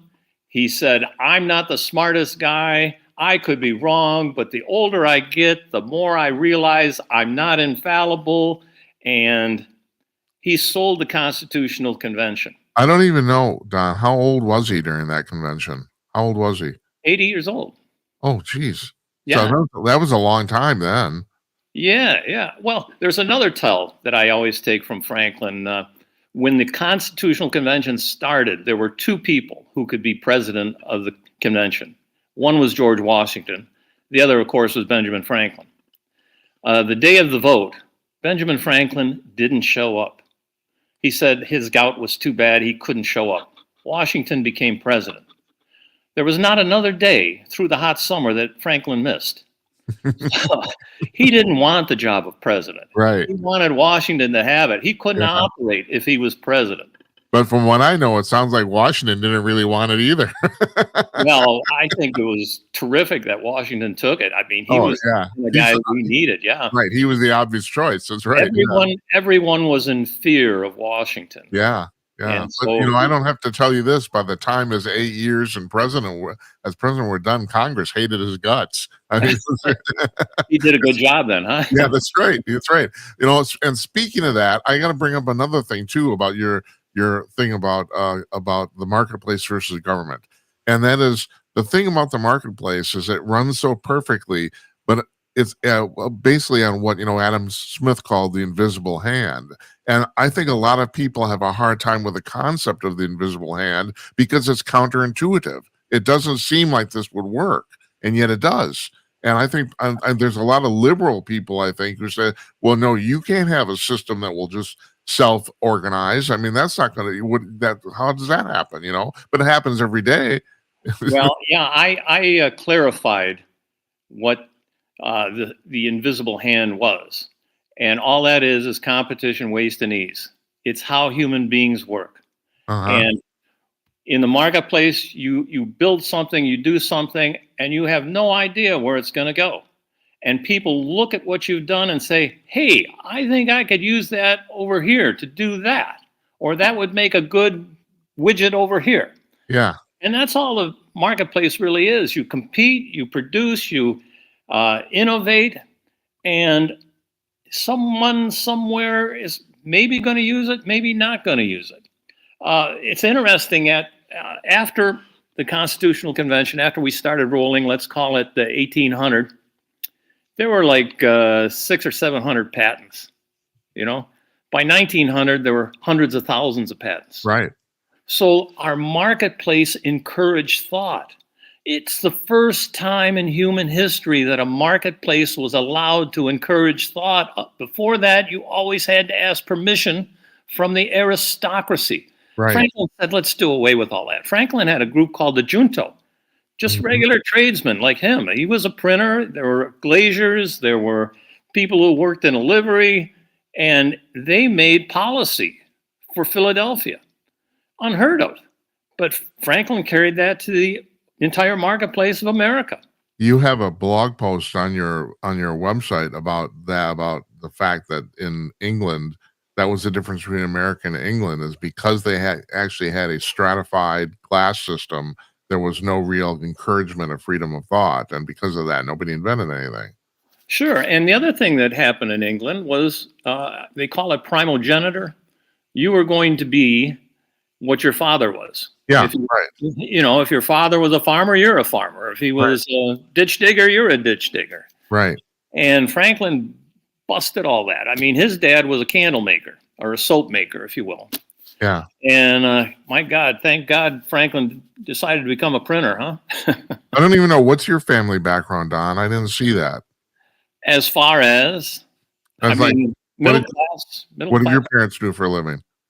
My dad was in industrial sales, and you know, we have basically the rags to riches story. You know, at age 55, he went broke. He went out on his own with a pickup truck, and what he did was he'd go to the scrap yards, buy hoist motors and stuff that had been scrapped out of the auto plants, and bring them back to his little shop and try to sell them. Get on the phone and try to sell them. And that developed into our business eventually. We focused on conveyors after that. And now we sell conveyors and equipment all over the country, all over the world. Well, the reason I asked Don is because most of the people I have on the show, most of the authors, usually are not from any sort of wealth or affluence. Most of them are from middle class or lower, you know? Oh, yeah. Yeah, definitely. Definitely. Funny It makes you understand. It focuses your thoughts a little better. Yeah, right. Here's the cover of your book. There it is, right there. Yeah. Freedom Revealed, a simple, elegant system. It's been really great talking to you. I hope you'll come back someday.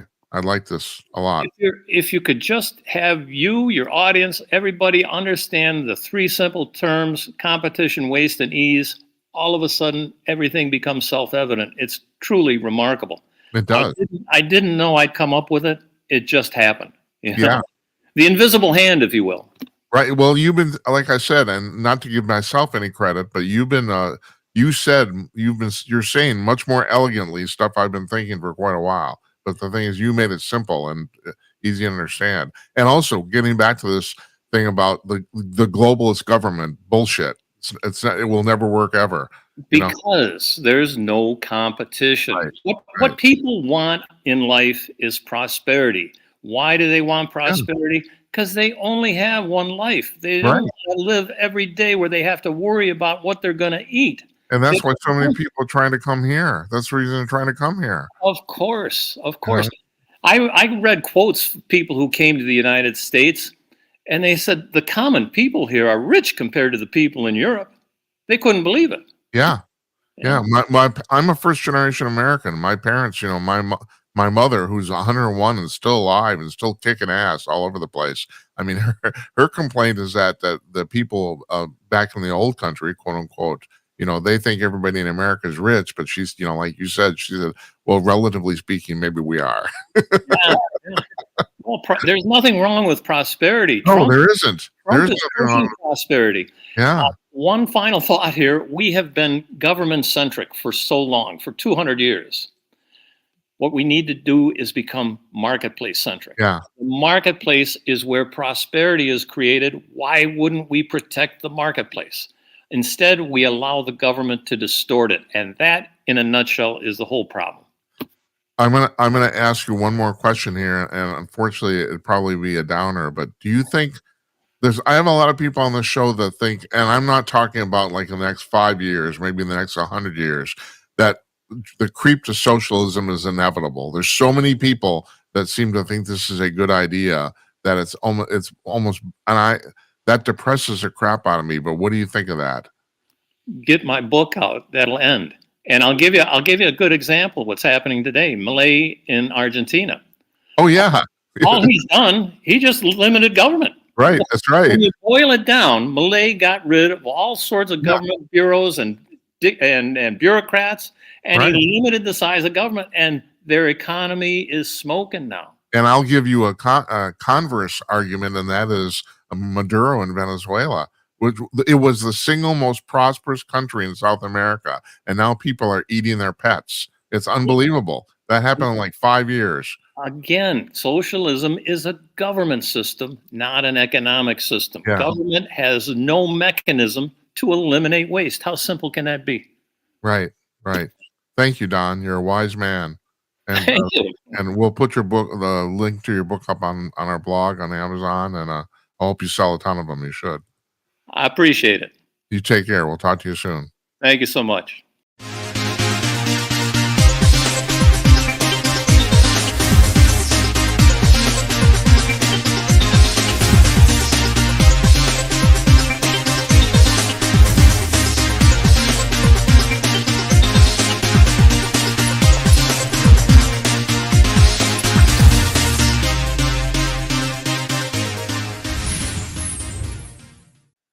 Don Wilkie. His book is called Freedom Revealed. Man, 20 years of thinking to get down to 3 words, competition, waste, and ease. Pretty brilliant. Pretty cool. Okay, we got to get out of here because we're pushing 2 hours, and although we can technically go over 2 hours, it really screws up some of our archiving with our videos, so we don't do that. And you don't need a 2-hour show. God bless Joe Rogan, but I'm serious. He's really good at what he does. I'm not going to listen to 3-hour interviews. I won't watch them. I just won't. This was long enough. But at least we had 2 guests. I want to thank John Mason, too, for joining us, too, and Don Wilkie. Tomorrow night, the guys from the Ukraine show. That's Ivan, Sasha, and Jonathan. And Ivan will be joining us from the Ukraine. So we're taping this ahead of time, make absolutely certain we get all the tech right. They do this show. They do their show twice a week, and they have a producer who coordinates all this, and so we got to coordinate it too. And we're going to have a expanded Gymcast tomorrow because we'll give you a rundown of what happens on the congressional UFO hearings, if anything. Probably nothing. I want to thank you guys for watching. I got done talking to both these guys today, and I'm thinking, I'm just lucky as hell I get to talk to these people. It's like they're fascinating. There's a lot of cool people in the world doing a lot of cool things. For all the crap you hear about criminals, and that's real.